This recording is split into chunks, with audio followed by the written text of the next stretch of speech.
The Lord be with you. A reading from the Holy Gospel according to John. Jesus said to Nicodemus, God loved the world so much that he gave his only Son, so that everyone who believes in him may not be lost, but may have eternal life. For God sent his Son into the world not to condemn the world, but so that through him the world might be saved. No one who believes in him will be condemned, but whoever refuses to believe is condemned already, because he has refused to believe in the name of God's only Son. On these grounds is sentence pronounced, that though the light has come into the world, men have shown they prefer darkness to the light, because their deeds were evil.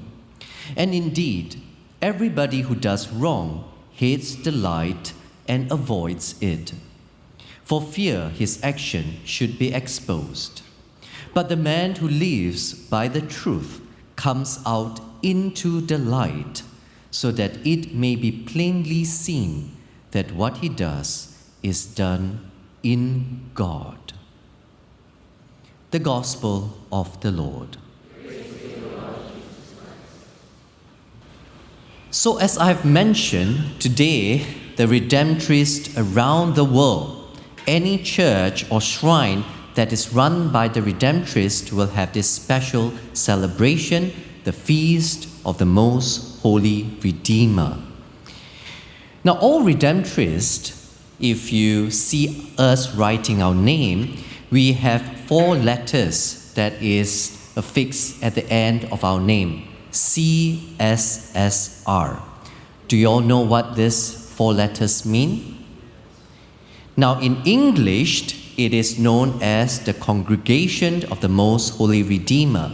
And C.S.S.R. is actually the Latin word Congregatio Sanctissimi Redemptorist. Okay, so it is translated to English as the Congregation of the Most Holy Redeemer. Now, while we are commonly known as the Redemptorists, at the heart of our congregation is that idea of the redemption of Christ.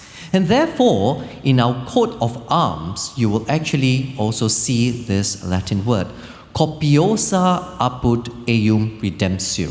I'm not very good in the pronouncing it, but basically this is our motto, the motto of the Redemptorist. With him there is plentiful redemption. And therefore, if you ask, for the Redemptorists, what is the heart of our spirituality? What is the thing that is most important to us? A simple answer would be that we are to spread the plentiful redemption of God. We are supposed to go out and to share with all of you that no one is beyond the reach of God's redemption and mercy. But today, perhaps, I would like to share a story to help all of us to paint a mental picture of the heart of what I want to share with you today. Many years ago, when Father Gerard, he went to Rome to do his further studies, and he graduated and was coming back. And a few of us, me and some of the youth and some other Redemptorists, we went to the airport to pick him up. We were a little bit early, so we went to the arrival gate just outside there, and we just stood there to wait for him. And while we were waiting for him, suddenly we saw this young man, very young.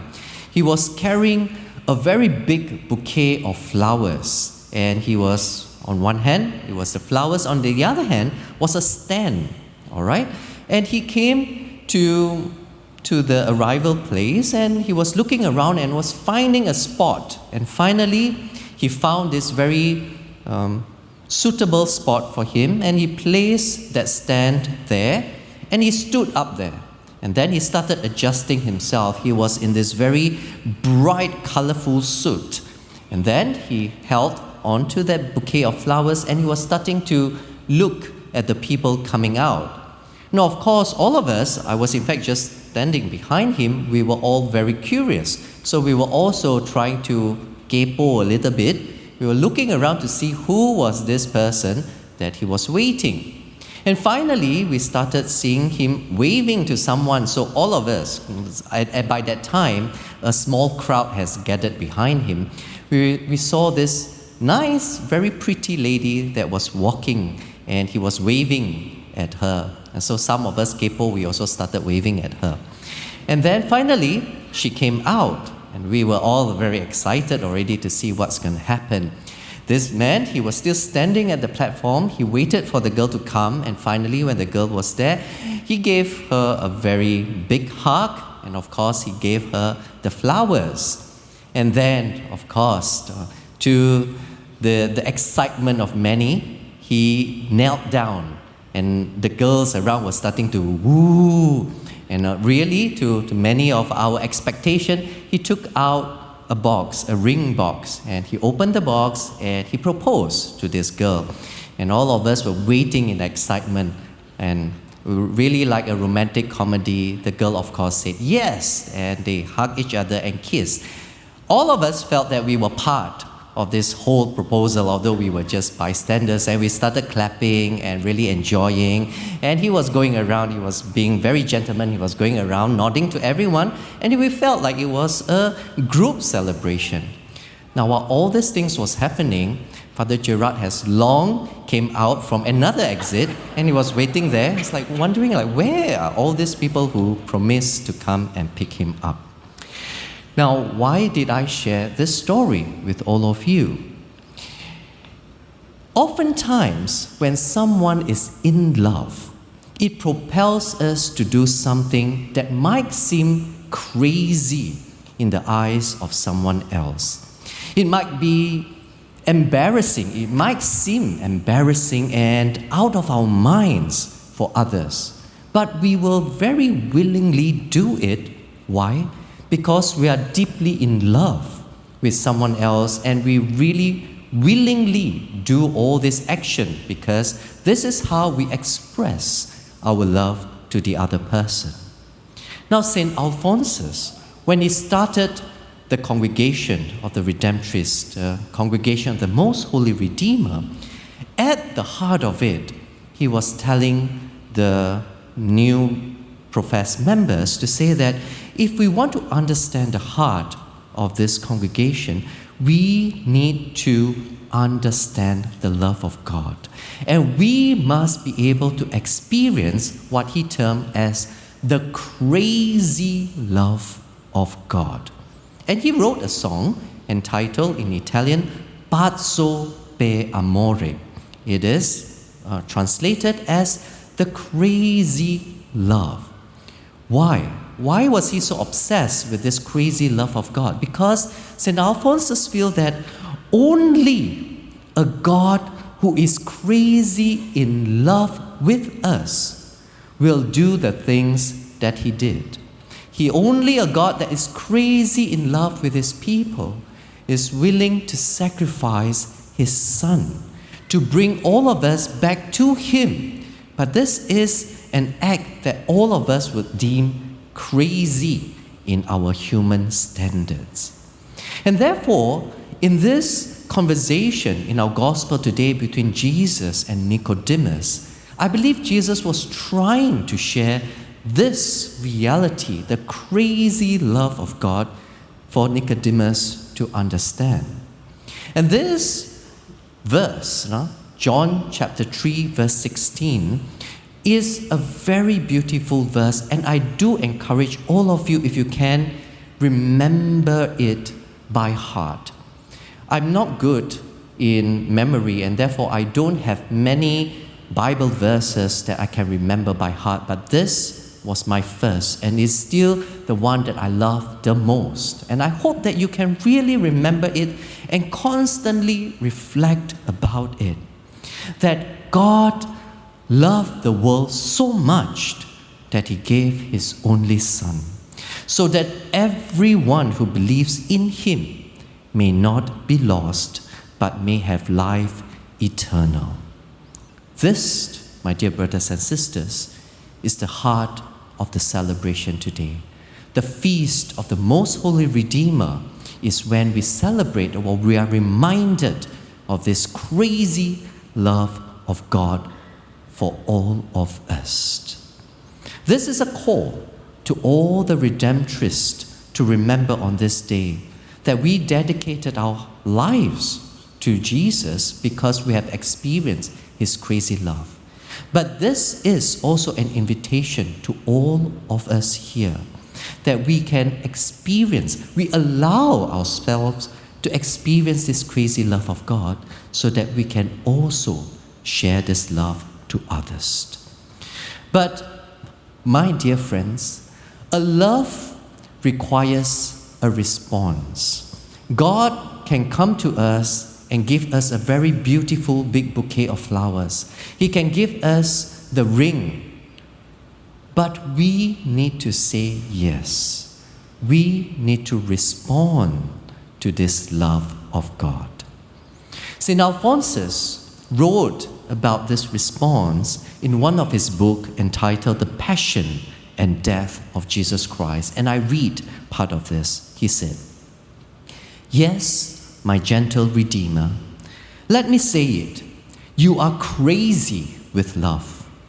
It is not foolish, or is it not foolish for you to have wanted to die for me?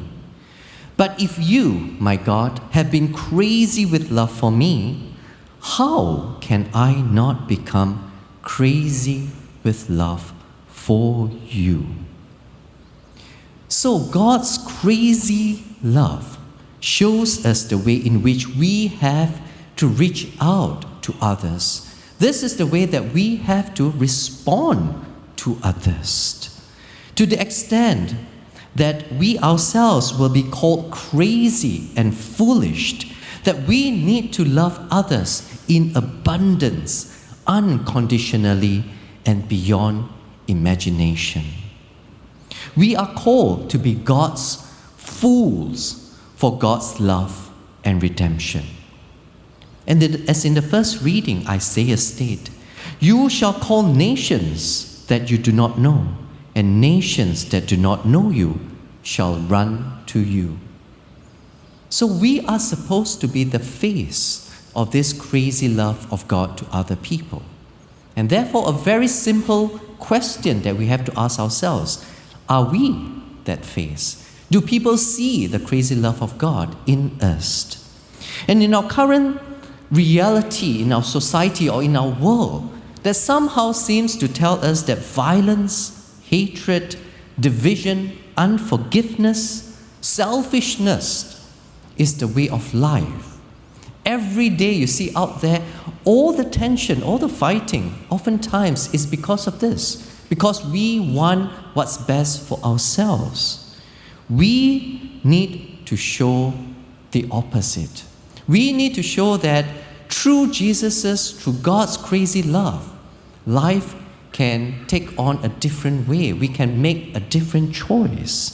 We can say to the world that no, radical forgiveness, generosity, humility, mercy, and care is the way of Christ, and it can be a way of life for each and every one of us.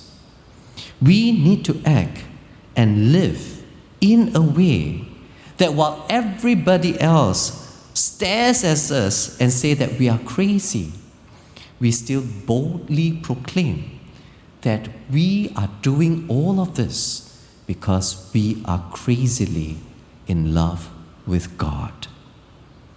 Today, if you come for the evening Mass at 5:30, I understand that all of you have attended Mass, but this evening, if you have time, do come and join this Mass. Why? Because you'll see all of us, the Redemptorists, we will come together and celebrate, but most importantly, and during the Mass, that we are going to recommit our profession. So we will, once again, in front of everyone, we commit the vows that we have taken during our profession, the vows of poverty, chastity, and obedience. But most importantly, it is a call for us to remember that at one point of our life, we have committed ourselves to the love of God and to say that we want to respond to this love. And today, we are going to remind ourselves once again. But this is also an invitation to all of you, for you to remember or to experience that God loves all of us crazily. And are we able to also respond to God? So do come and join us in making this commitment to God that we will be witnesses to the love of God in the world. And let us today, a small invitation for all of us, let us just go out and do one little act of love. We have to start small, but we can make a change to the world. Let us be witnessed to the world to say that we have experienced a God who loves us so much, and now we want to share this great love to the world. Happy Feast Day to all of us.